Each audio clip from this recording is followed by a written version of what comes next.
सिर्फ जो भी रहेगा जितना मतलब लड़के ने अगर जितना अच्छा परफॉर्मेंस दिखाया है डिपार्टमेंट में, जो उसके सुपीरियर्स है वो अगर उससे अच्छे मतलब खुश रहेंगे उसके जॉब से उसके परफॉर्मेंस से, सो उसका बेनिफिट उसे मिलेगा और मुझे मिला है सो आगे भी मिलेगा, सबको मिलेगा।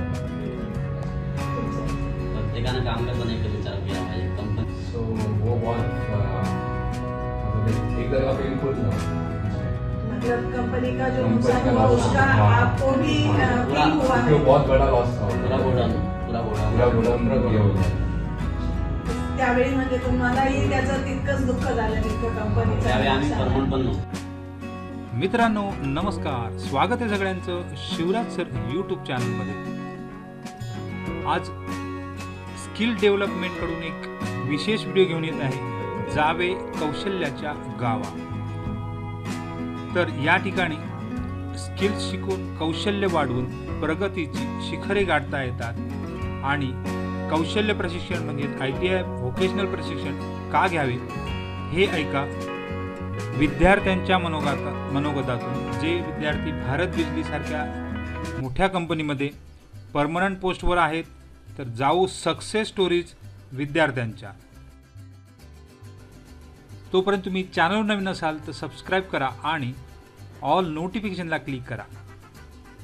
व्हिडिओ आवडल्यास लाईक शेअर कमेंट करायला विसरू नका. रोजच्या अपडेटसाठी तुम्ही टेलिग्राम आणि व्हॉट्सअप चॅनलला सुद्धा जॉईन करू शकता. सगळ्याच लिंक खाली डिस्क्रिप्शनमध्ये दिलेल्या असतात. आंतरराष्ट्रीय युवा कौशल्य दिनानिमित्त आज एक छोटीशी सक्सेस स्टोरी घेऊन येत आहोत. तर या सक्सेस स्टोरीमध्ये भारत बिजलीसारख्या कंपनीमध्ये आता या प्रशिक्षणार्थ्यांनी ITI, त्यानंतर अप्रेंटिसशिप, त्यानंतर शिकाऊ तंत्रज्ञ ते कायमस्वरूपी तंत्रज्ञ अशी एक एक पायरी चढत भारत बिजली लिमिटेड या आस्थापनामध्ये सर्व तंत्रज्ञ काम करत आहेत. ITI नंतर अप्रेंटिसशिप करत असताना शिकण्याची जिज्ञासा बघून आस्थापनेने दिलेल्या संधीचा फायदा करत काही प्रातिनिधिक स्वरूपात मुलाखत घेतलेले कर्मचाऱ्यांचे यश हे तुमच्यासाठी सुद्धा प्रेरणादायी प्रवास आहे. तसेच उत्तम कौशल्य आत्मसात करून स्वतःचे आणि कुटुंबाचे तसेच आपल्या देशाची प्रगतीमध्ये आपला हातभार लावला पाहिजे. कौशल्य आत्मसात करून तुम्ही लवकरात लवकर स्वतःच्या पायावर उभे राहू शकतात. त्यामुळे कौशल्य प्रशिक्षणाकडे, व्होकेशनल प्रशिक्षणाकडे सर्वांनी सकारात्मक दृष्टी ठेवून प्रशिक्षण घेतले पाहिजे. तर जाऊ या सगळ्या डिटेल्स व्हिडिओकडे आणि विद्यार्थ्यांच्या सक्सेस स्टोरीजकडे काही फोटोग्राफसहित.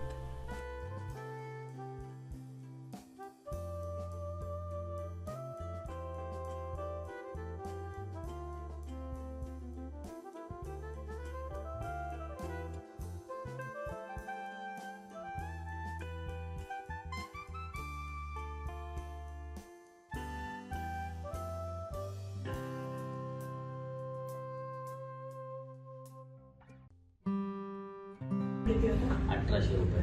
तुम्हाला? मला पण 1800. 1800.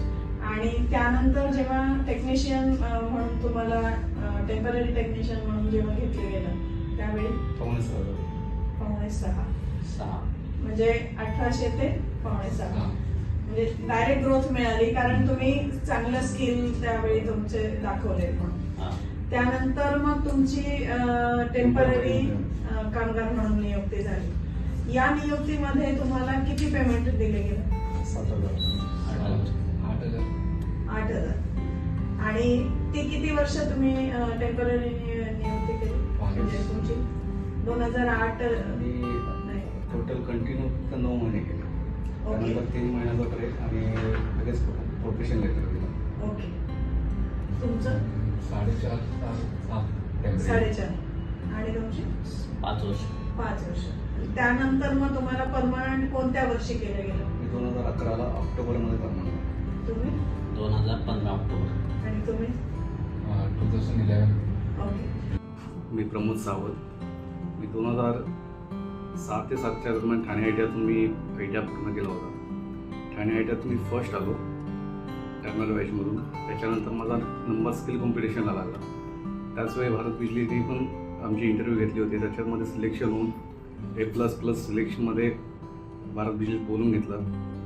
इथे मी अप्रेंटिस 1 वर्ष केल्याच्यानंतर 1 वर्ष ट्रेनिंग टेम्परवरी केला. टेम्परवरीचा 1 पिरियड काढला. त्याच्यानंतर कंपनीने लगेच मला संधी दिली. 8 महिन्याचा पिरियड टेम्परवरीचा कंप्लीट करून 1 वर्ष प्रोफेशन आणि लगेच परमनंट करून घेतलं. त्याच्यानंतर भारत बिजलीमध्ये आपला परफॉर्मन्स वगैरे बघून कंपनीने मला भविष्यामध्ये एक संधी दिली की मला स्टाफमध्ये येण्याची संधी मिळाली.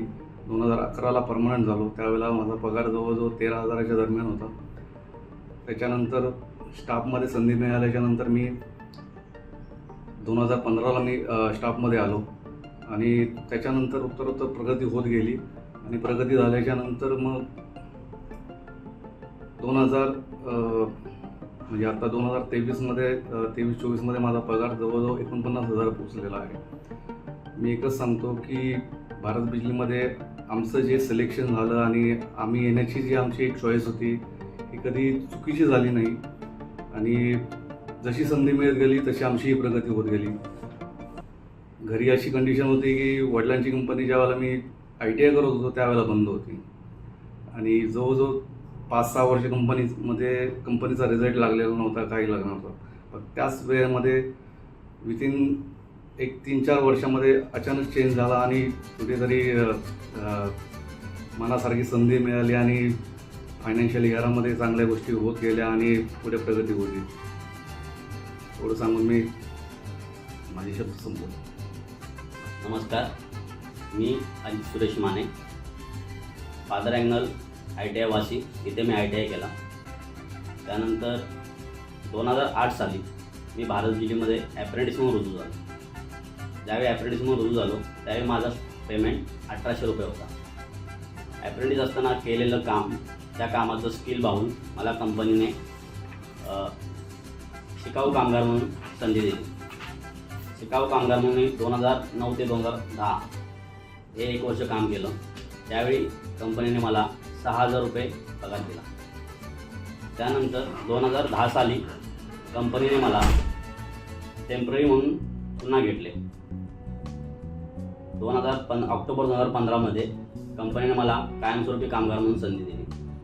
ही संधी मला मी टेम्पररी पिरियडमध्ये केलेल्या कामाच्या स्किलमुळे मिळाली. ज्यावेळी परमनंट झालो, कायमस्वरूपी कामगार झालो, त्यावेळी माझा पगार 21,000 होता. आज 2024 रोजी माझा पगार 47,000 आहे. हा पगार माझं स्किल आणि कामामध्ये असणारी कुशलता पाहून कंपनीने दिली आणि कंपनीत काम करत असताना त्या जी पगारवाढ झाली त्या पगारवाढीमुळे आज माझे कुटुंब खुश आहे, मी खुश आहे आणि उत्तरोत्तर जसे दिवस जातील तसे कंपनीची प्रगती होत राहील.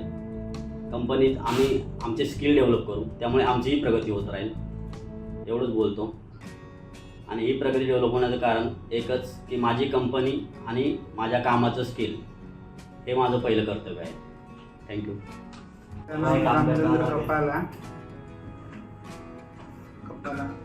मैं उड़ीसा का रहने वाला हूँ और मैं ITI फिटर ट्रेड में ITI किया उड़ीसा में और मैं अप्रेंटिसशिप भारत बिजली में 2004 से अप्रेंटिसशिप किया. जब भी मेरा पगार 1,000 था. उसके बाद अच्छा स्किल को डेवलप करने के बाद मेरा यहाँ पे ट्रेनिंग के लिए सिलेक्शन हुआ.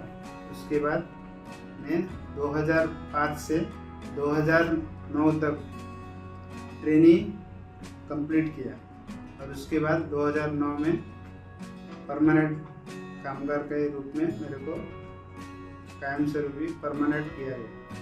और जब भी मैं परमानेंट था तभी मेरा टोटल पेमेंट 11,200 था. जैसा दिन बढ़ते गया उसके बाद मेरा पगार भी ऐसा, उसके साथ मेरा ग्रोथ, पेमेंट का भी ग्रोथ हुआ. उसके आज 10-12 साल के बाद मेरा पेमेंट आज 45,000 है. भारत बिजली एक एस्टेब्लिशमेंट है. ये एक अच्छा काम करने वाले को प्रेरणा देती है और वो अच्छा स्किल डेवलप करने के बाद उनको एक मोटिवेट करता है। और ये इधर का एनवायरनमेंट जो है हर एक के लिए एक मोटिवेशन के लिए बहुत अच्छा ये है प्लेस है।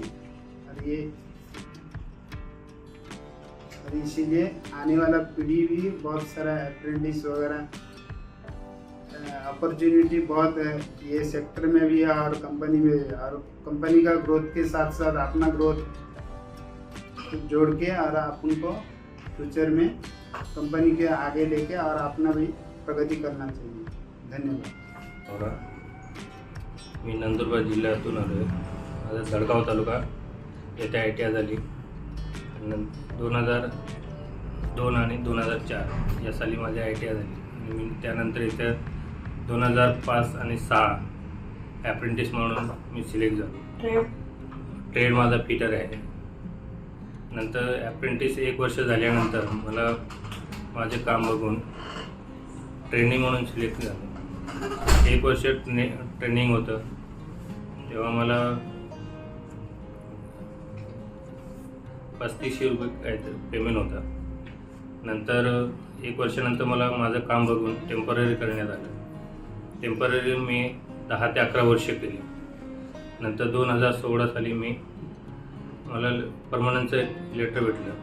त्यानंतर 6 महिने नंतर मला परमनंट झालो। आज 7 वर्ष झाले परमनंट होऊन।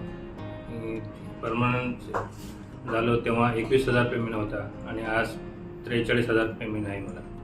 आणि त्यामुळे मी 2001 इथे परमनंट झाल्यामुळे 2021 साली घर घेतले आणि त्या पेमेंटमुळे माझ्या घरचे आणि माझी संपूर्ण फॅमिली खुश आहे आणि मजेत आहे। धन्यवाद। मेरा नाम विनोद पंगेरा है और मैंने ITI फादर एग्नल पॉलिटेक्निक से किया है वाशी से। वहाँ से कंपनी के थ्रू से ही मैं यहाँ पे ये कंपनी के लिए मुझे मालूम पड़ा था कि ये कंपनी में वैकेंसी होता है करके। सो जब मैं यहाँ पे 2005 में आया यहाँ पे अप्रेंटिसशिप के लिए, तो मुझे जब मेरा काम देख के मुझे मेरे कंपनी वालों ने मुझे आगे एज अ कंपनी ट्रेनिंग करके सेलेक्ट किया उन्होंने। फिर उसके बाद जैसा जैसा मेरा परफॉर्मेंस अच्छा होते गया सो उन्होंने मुझे आगे कंटिन्यू किया। सो उसके बाद कंपनी ने मुझे टेम्प्रेरी बेस पे रखा, टेम्प्रेरी टेक्नीशियन पे। फिर 2011 में ऐसा हुआ कि कंपनी को मेरा परफॉर्मेंस इतना सेटिस्फाइंग लगा कि मुझे परमानेंट किया, means as a permanent technician करके। सो उसके बाद फिर बाद में वो टाइम पे मेरा सैलरी कुछ 12,000 कुछ होगा। 12,000 के बाद फिर बाद में वो बढ़ते बढ़ते आज 47-48,000 हो गया है। और इस पे ये इम्पैक्ट मेरे घर पे भी पड़ा इससे। वो टाइम पे मतलब मैं रेंट पे रहने का, तो जैसा जैसा मेरा परफॉर्मेंस अच्छा हुआ यहाँ पे, जो ग्रोथ हुआ सैलरी का, वो बेस पे मैंने फिर मेरे मतलब घर वालों को फिर बाद में वो बेनिफिट मिला कि मैं घर ले सकूँ। तो वो एक अच्छा हो गया। फिर उसके बाद मैं आगे ये लड़के लोग को बोलना चाहूँगा कि अगर कोई लड़का मतलब यहाँ पे आता है तो उसका अगर परफॉर्मेंस अच्छा होगा तो कंपनी भी उसके लिए सोचता है। जितना अच्छे से वो परफॉर्म करेगा उतना उसके लिए बेटर होगा। यही मैं बोलना चाहूँगा बस। तुमच्या या सगळ्या प्रगतीच्या आलेखामध्ये तुम्ही स्वतः काय अनुभव करता कंपनीसाठी आणि तुमच्या स्वतःसाठी?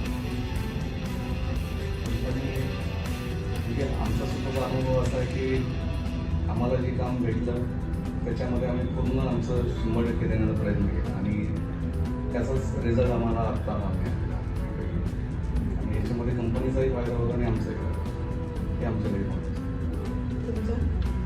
मेरा तो मानना यही है, सिर्फ जो भी रहेगा जितना मतलब लड़के ने अगर जितना अच्छा परफॉर्मेंस दिखाया है डिपार्टमेंट में, जो उससे सुपीरियर्स है वो अगर उससे अच्छे मतलब खुश रहेंगे उसके जॉब से, उसके परफॉर्मेंस से, सो उसका बेनिफिट उसे मिलेगा। और मुझे मिला है सो आगे भी मिलेगा, सबको मिलेगा। प्रत्येकानं काम करताना एक विचार केला पाहिजे, कंपनी आहे तर आपण। आता मला सांगा की या सगळ्या तुमच्या प्रवासामध्ये सक्सेस स्टोरीमध्ये तुमचा खूप आनंदाचा क्षण कुठला? परमनंट. आणि म्हणजे एखादी वाईट घटना कधी कंपनीमध्ये झाली असं? आमचा मित्र सचिन ढवळे शॉपला आता ती जी घटना तुम्ही सांगितली तर त्याच्यामध्ये असं होतं का की कुठे सेफ्टी प्रिकॉशन्स त्याने नाही घेतले गेला त्यामुळे असं झालं? इंसिडेंट और एक ट्वेल्व में यहाँ पे मोटर से गोडाउन में आग लगा था, सो वो बहुत मतलब एक तरह का पेनफुल था वो इंसिडेंट। मतलब कंपनी का जो कंपनी नुकसान का हुआ लॉस, उसका हाँ। आपको भी फील हुआ क्योंकि वो है? बहुत बड़ा लॉस था वो। पूरा गोडाऊन पूरा गोडाउन ये हो गया। त्यावेळी म्हणजे तुम्हालाही त्याचं तितकंच दुःख झालं जितकं कंपनीचं त्यावेळी आम्ही नुकसान परमनंट आहे. पण नव्हतो कोणी परमनंट नव्हतं ओके. आज तुम्ही स्वतः काय फील करता? प्राऊड फील करता कंपनीसाठी आणि स्वतःसाठी पण? फक्त आम्हीच नाही, आमचं कुटुंब सुद्धा कंपनीविषयी खूप अभिमान